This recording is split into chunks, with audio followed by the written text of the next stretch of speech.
मुझे एक चीज बताइए अजहरी साहब, आपको ये पता है कि ये जो सलमान अजहरी साहब थे, आपके शब्दों में मौलाना साहब, ये कहां भाषण दे रहे थे? चलिए मैं बताता हूं आपको, ये जूनागढ़ में भाषण दे रहे थे। अब से 7 महीने पहले क्या हुआ? अरे अजहरी साहब सुन तो लीजिए, अजहरी साहब देखिए, फिर इस तरह से बातें नहीं हो पाएंगी। सुन तो लीजिए, 7 महीने पहले जूनागढ़ में क्या हुआ आपको पता है? सांप्रदायिक हिंसा में पुलिसकर्मी मारे गए थे। क्या हुआ था वहां पर? और इस तरह की भाषा, इस तरह की शब्दावली अगर वो जूनागढ़ में इस्तेमाल कर रहे हैं तो वो क्या संवेदनशीलता को नहीं समझते कि कैसे लोग आज भड़काने की कोशिश करें इसी सांप्रदायिकता के नाम पर? आप फिलिस्तीन का कह के बचाने की क्यों कोशिश कर रहे हैं?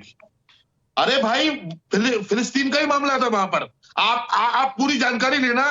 अच्छा, आपने तो इमरजेंसी से बुरे हालात कर रखे देश के। इमरजेंसी से बुरे हालात कर रखे देश के? क्या कह रहे हैं आप? दाढ़ी टोपी वाला है, उस पर अजहरी साहब, इमरजेंसी में क्या हुआ था देश में? आप बोल नहीं पाते टीवी पर ऐसे बैठकर। अगर इमरजेंसी होती तो शायद आप सलाखों के पीछे होते। क्या बात कर रहे हैं आप? आपको मतलब पता होना चाहिए पहले। ये तरीका बात करने का नहीं है साहब। अच्छा चलिए रुकिए 1 मिनट। शिवराज जी, शिवराज जी, ये बातें क्या सिर्फ फिलिस्तीन को लेकर कही गई क्या? यहाँ पर छोड़ देंगे। ठीक है 1 मिनट अजहरी साहब, शिवराज जवाब दे रहे हैं। शिवराज जी प्लीज, ये फिलिस्तीन को लेकर कही क्या सारी बातें सर? देखिए ये कितनी मूर्खता भरी बात है। फिलिस्तीन जो है 4000 किलोमीटर दूर है, वहां पर ये भाषण दे रहे थे जूनागढ़ में। जूनागढ़ के बादशाह जो थे सुल्तान, जो 1947 में जो जूनागढ़ को पाकिस्तान में विलय करना चाहते थे, उनके वही लोग वहां पर बैठे थे और उनके सामने ये मौलाना जो भी बकैती कर रहे थे।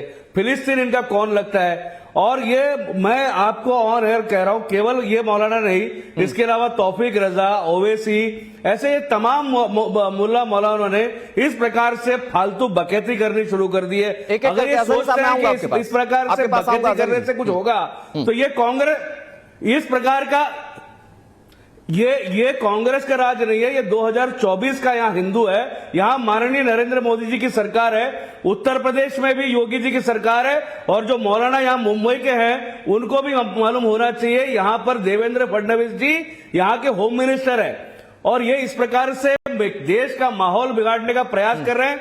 ये मौलाना तो जो है बकैती करके चले जाएंगे। हाँ। इनकी कौम में इन्हीं के रहनुमा, इन्हीं के नेता कहते हैं सबसे ज्यादा स्कूल ड्रॉप आउट्स है, सबसे ज्यादा मुफलिसी है, बेरोजगारी है, अनपढ़ है। हाँ। ये अनपढ़ आवाम के सामने इस प्रकार से तकरीरें करके आपके पास बाकी मेहमानों का एक लाइन में एक सवाल पूछता हूं। अजहरी साहब एक लाइन में एक सवाल पूछता हूं, जवाब दीजिए, मैं दूसरे मेहमानों के पास जाऊंगा। अजहरी साहब ये चलिए फिलिस्तीन की बात करें, तौकीर रजा किसकी बात कर रहे हैं? वो कह रहे हैं सब्र जवाब दे जाएगा, वो कह रहे गली गली में खून बहेगा। असदुद्दीन ओवैसी क्या बात कह रहे हैं? जो फैसला कोर्ट ने दिया उसको लेकर बार बार वो जनता को भड़काने की कोशिश कर रहे हैं। अजहरी जी प्लीज, आपके सामने आपके चैनल पर बैठ करके श्रीराज नायर जी बोल रहे हैं कि ये 2024 का हिंदू है, क्या ऐसे धमकी समझी जाए? बिल्कुल नहीं सर, क्यों धमकी समझेंगे आप? आप कुछ गलत कर रहे हैं जो धमकी समझेंगे? अरे आप सिर्फ मौलानाओं को आप ढूंढ रहे हो, मौलानाओं की खोज आप कर रहे हो।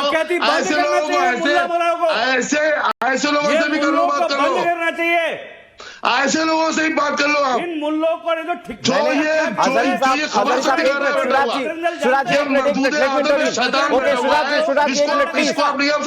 ठीक है, नहीं शिवराज जी और अजहरी जी 1 मिनट शांति से, 1 मिनट। साधु है तो आप कुछ भी आप करोगे। Sir 1 minute. अजहरी साहब आप मेरे सम्मानीय मेहमान हैं, शिवराज जी भी सम्मानीय मेहमान है। मुझे लगता है कि सबको अपनी भाषाई मर्यादा रखनी चाहिए। शिवराज जी मुझे नहीं लगता है कि वो जो सलमान अजहरी साहब बोल रहे हैं उस तरह की भाषा बोलने का कोई मतलब है। और अजहरी साहब आपको भी एक्सेप्ट करना पड़ेगा कि बातें चल क्या रही हैं। आपको कम से कम लोगों के इंटेंशन को समझना और समझाना पड़ेगा, क्योंकि आप तो शांति दूत है। मेरे साथ और भी दूसरे मेहमान है। मौलाना का बाप बैठा है क्या फिलिस्तीन में? फिलिस्तीन में कौन है? ठीक है सर, मैं कह रहा हूं कि सर पर्सनल रिश्तों पर नहीं आएंगे सर। शिवराज जी प्लीज, बैठे हैं तुम्हारे बाप बैठे हैं नहीं प्लीज सर, इनका डाउन कीजिए, दोनों का डाउन कीजिए। पर्सनल रिश्तों पर इस चर्चा में पर्सनल रिश्तों पर आप बात नहीं कर पाएंगे। I am sorry. मान ले तुम इजराइल की नाजायज औलाद हो, मान ले तुम्हें। अजहरी साहब प्लीज, अजहरी साहब कैसी बात कर रहे हैं आप ये? और शिवराज जी अरे प्लीज इनकी आवाज कम कीजिए। क्या बात कर रहे हैं आप जबरदस्ती की? अरे जाहिल लोगों को। ठीक है शिवराज जी प्लीज, हो गया प्लीज। व्यक्तिगत रिश्तों पर कोई नहीं आएगा। I am so sorry for this. व्यक्तिगत रिश्तों पर कोई नहीं आएगा। सब हिंदू हैं, सब हिंदुस्तान में रहते हैं, सब इस देश के हैं, कोई किसी के व्यक्तिगत रिश्तों पर नहीं आएगा। ठीक है, मैं आगे बढ़ता हूं। अब हाजी मेहरुद्दीन रंगरे जी मैं आपके पास आऊं, बहुत जल्दी से। हमारे साथ साध्वी जी बैठी हुई हैं। साध्वी जी मुझे बताइए कि यहां पर फिलिस्तीन की बातें करने का कोई तुक बनता है क्या? और अगर इस तरह की बातें मान लीजिए फिलिस्तीन के लिए भी हो रही हैं, तो क्या ये देश में मुस्लिमों को भड़काने जैसा नहीं है? जब बार बार कुछ नेता लगातार मंदिर की बात करते हैं, बार बार मस्जिदों को छीने जाने की बात करते हैं, तो क्या उस सारे सर्कमस्टेंसेस में मौलाना सलमान अजहरी का बयान भड़काऊ नहीं लगता? क्या भड़काने जैसा नहीं लगता ये? देखिए अनुराग जी, बात ऐसी है कि देश के अंदर सकारात्मक वातावरण बना हुआ था चारों तरफ से। राम मंदिर के बाद एक पॉजिटिविटी देश के अंदर स्प्रेड हुई है, देश के अंदर ऊर्जा और उत्साह का माहौल है, और कितने सारे धर्म संप्रदाय के लोग हैं, मुसलमान लोग भी हैं जो राम मंदिर बनने से खुश हैं। लेकिन ये लोग हैं जो सियासत करने से बाजी नहीं आते हैं। ये ओवैसी और ये जो मुफ्ती का बयान आया है, ये लोग मिले हुए हैं, मैं तो ये कहूंगी, क्योंकि यही सेम बयान, लगभग सेम बयान कुछ समय पहले ओवैसी जी भी दिया था। ओवैसी ने बोला कि जो देश के जो मुसलमान हैं वो लोग मस्जिदों में नहीं जा रहे हैं, इसलिए देश का ये माहौल है। ये देश में रेडिकलाइजेशन फैलाने का काम कर रहे हैं, कट्टरता फैलाने का काम कर रहे हैं, देश के युवाओं को भड़का रहे हैं, और फिर हिंदू मुस्लिम भी यही करते हैं। लेकिन अगर जब इन पर बात आती है तो कहते हैं हिंदू मुस्लिम हम करते हैं, पर्सनल अटैक करते हैं। एक बात बता दीजिए, फिलिस्तीन के मुस्लिमों से इसका क्या लेना देना? ये एक सोची समझी साजिश है, षड्यंत्र है। ये लोग चाहते हैं भारत का माहौल खराब करना, क्योंकि इनको अच्छा नहीं लग रहा। इन्होंने चैलेंज लिया है ना, राम मंदिर पर कोई राइट्स नहीं हुए, क्योंकि ये लोग इस तरह के बयान दे रहे थे। अनुराग जी, आपको याद होगा जब राम मंदिर का वर्डिक्ट आया था तो इन्होंने कहा था देश का माहौल खराब कर देंगे। लेकिन क्योंकि योगी आदित्यनाथ की सरकार है तो देश का माहौल खराब नहीं हो पाया, तो इनको अब देश का माहौल खराब करना है। लेकिन इन्हें समझना होगा कि इनकी अब ये बातें नहीं चलेंगी। मैं सिराज नायर जी आपके पास आता हूं। अजहरी साहब, मैं अभी आपके पास आता हूं। हम लोग तो संदेश ही इस बात का देते ना कि हम लोग अनेकता में एकता के देश हैं, हिंदू मुस्लिम सब साथ रहते हैं, तो हम लोग क्यों चर्चा में लड़ रहे हैं? आपस में एक एक करके बात करते हैं ना।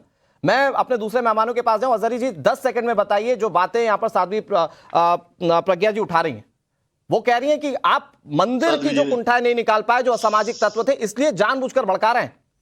ये फिलिस्तीन की बातें नहीं हो रही। ऐसा नहीं है, जो गलत है वो गलत है। मौलाना की जबान जो चली है उस पर हमने भी कहा कि इस तरह के अल्फाज नहीं बोलना चाहिए, हमने कल ही बयान दिया। जो गलत है उसको गलत ही कहा। लेकिन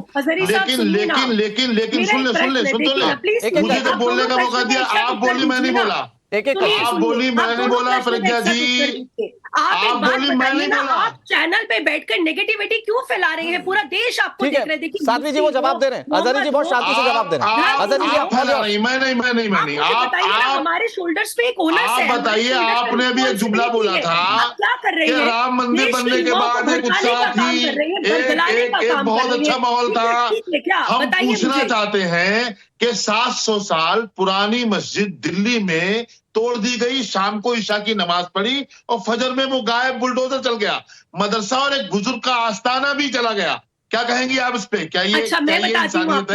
बिल्कुल मेरे को जवाब देने दीजिए। अजहरी साहब रुकिए, अजहरी साहब वेट जवाब देने दीजिए। अजहरी साहब सुनिए मेरी बात। जामा मस्जिद के जो मेन आपके इमाम है वो राम मंदिर में जाते हैं, रामलल्ला के दर्शनों के लिए, उनके खिलाफ फतवा जारी हो जाता है। फतवा क्यों जारी किया आप लोगों ने उनके खिलाफ? उनको धमकियां आ रही हैं। ऐसे लोगों पर फतवा नहीं लगाया जाता, ऐसे लोगों का शरीयत का हुक्म खुला हुआ है। ठीक है, इस पर चर्चा हो चुकी है। प्लीज अजहरी साहब एक मिनट। मेरे साथ हाजी मेहरुद्दीन रंगरेज भी और हमारे साथ दीपा शर्मा जी भी हैं। मैं मेहरुद्दीन रंगरेज आपके पास आता हूं, फिर दीपा शर्मा जी आपके पास आऊंगा। इजाजत देते रंगरेज साहब, आपसे मैं कम से कम बहुत सौहार्दपूर्ण जवाब की उम्मीद करता हूं।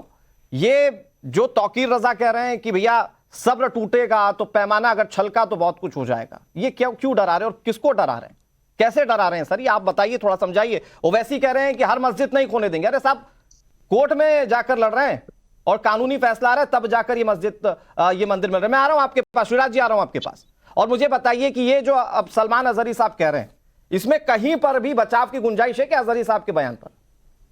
नहीं, तौकीर रजा साहब ने तो बिल्कुल सही बात कही कि एक मस्जिद हम खो चुके हैं, अपनी बाबरी मस्जिद, जो कि 500 साल से वहां नमाज हो रही थी, और मस्जिद को तोड़कर वहां पर आज भव्य मंदिर बन गया। और जो हमारी ज्ञान वापी और वहां पर जो पहले हिंदुओं का मंदिर था और हिंदुओं की आस्था थी, उसका क्या आपको 500 साल का लग रहा है? वो 500 साल के पहले के इतिहास की बात कौन करेगा?